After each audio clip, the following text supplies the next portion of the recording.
Jusqu'à 9h, Good Morning Business. Et à 7h45, c'est François Asselin, le président de la CPME, qui est mon invité. Bonjour François Asselin. Bonjour.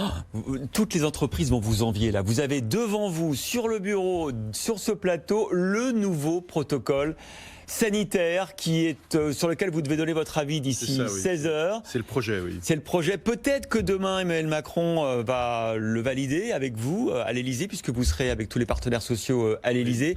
Vous savez que ça, des dizaines, des centaines de milliers de patrons attendent de savoir ce qu'il y a dedans. Oui, alors j'espère qu'ils ne seront pas déçus. Alors d'abord, il y avait une mesure qui est très handicapante. Les 4 mètres carrés. Les 4 mètres carrés. Dans lesquels on compte les placards, les couloirs, les imprimantes.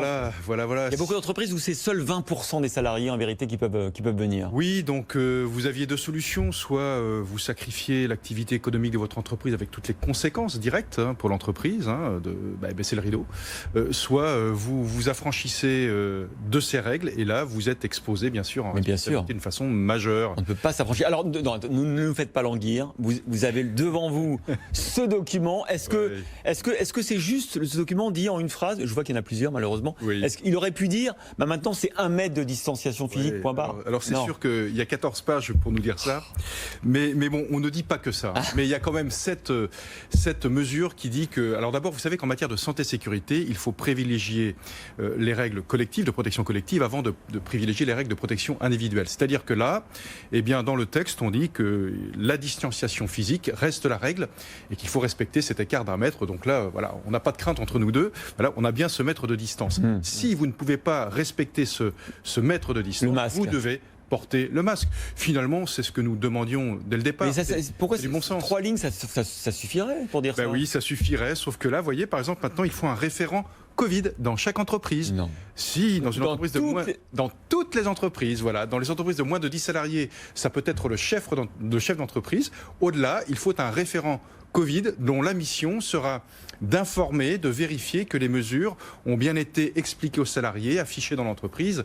C'est une contrainte supplémentaire. Vous saviez que déjà dans les entreprises de plus de 50 salariés, il faut un référent sécurité, un référent harcèlement, maintenant un référent Covid.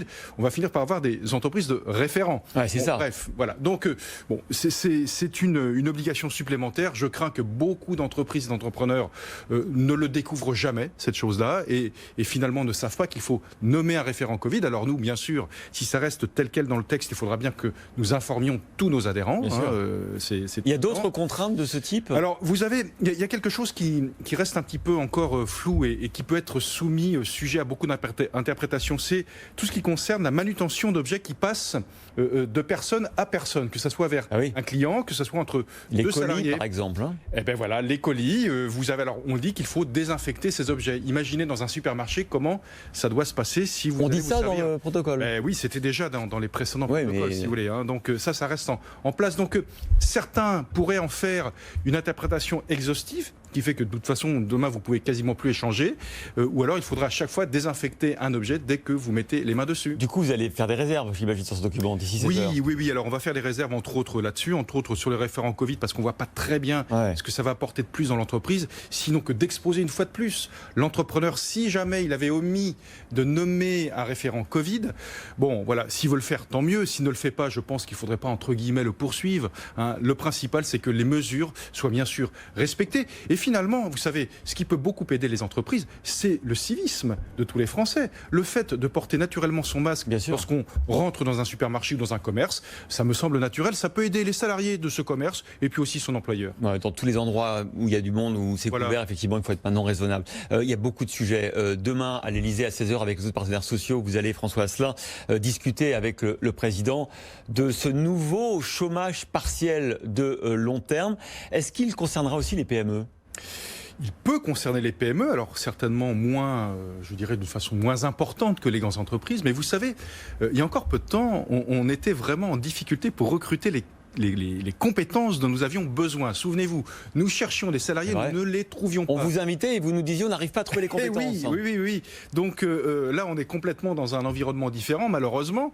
Et ces compétences qu'on a pu recruter, si jamais demain, on doit les voir sortir de notre entreprise, rompre leur contrat de travail pour en avoir besoin peut-être dans 6 mois, dans 1 an, eh bien si on a un dispositif qui permet de suspendre le contrat de travail et de continuer à les former, oui, ça nous sommes preneurs. Et donc, d'après ce qu'on a compris, ça pourrait aller aller jusqu'à 40% de chômage partiel pendant 2 ans. Qui prendra en charge les entreprises, l'État, la formation professionnelle? Alors c'est encore pas très clair toutes ces choses-là, c'est-à-dire qu'il y aura certainement un reste à charge pour le salarié, mais il va le bénéficier d'une formation. On dit que par exemple s'il travaille 60% du temps, il serait payé 89%. Oui, c'est une hypothèse tout à fait crédible, ce que vous avancez.